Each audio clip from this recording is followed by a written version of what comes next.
In a bold move that has sparked widespread debate, major US news outlets are refusing to comply with new Pentagon rules that would restrict their reporting to only official information. This standoff raises critical questions about press freedom, government transparency, and the public's right to know. But here's where it gets controversial. While the Pentagon claims these rules are necessary for national security, journalists argue they're a thinly veiled attempt to control the narrative. Several top-tier news organizations, including The Washington Post, New York Times, CNN, The Atlantic, The Guardian, and Breaking Defense, have formally rejected a new Defense Department policy. This policy, unveiled last month by Defense Secretary Pete Hegseth, requires media outlets to pledge they won't obtain unauthorized material and limits their access to certain areas unless accompanied by an official. The ultimatum? Sign by Tuesday at 5 p.m. or surrender press credentials within 24 hours.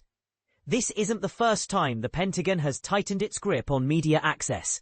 In February, long-standing news outlets were forced to vacate their assigned workspaces under the guise of an annual media rotation program. A similar shift occurred at the White House, where traditional media outlets lost briefing room spots to podcasters and non-traditional media representatives. And this is the part most people miss. These changes aren't just about logistics.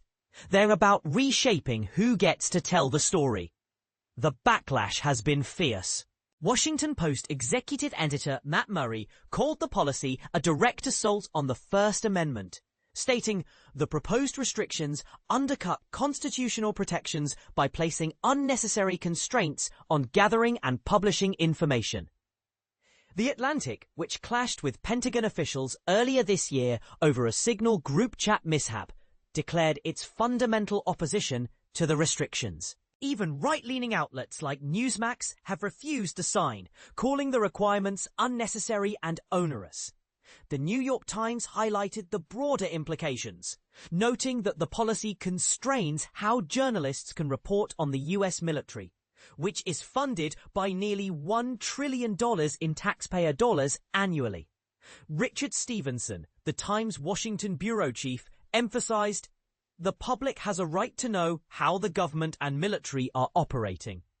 Pentagon spokesperson Sean Parnell countered that the policy merely requires reporters to acknowledge they understand the rules, not agree with them. Yet he dismissed the media's concerns as a full-blown meltdown, insisting the policy is best for our troops and national security. The Pentagon Press Association, PPA, slammed the revised policy as an attempt to stifle a free press and warned it could expose journalists to prosecution for doing their jobs.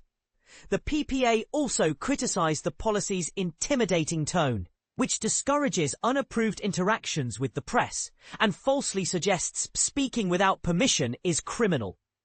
Interestingly, far-right outlet One America News, OAN, has accepted the rules, with host and former Congressman Matt Gaetz calling them reasonable conditions. This stark divide raises a thought-provoking question.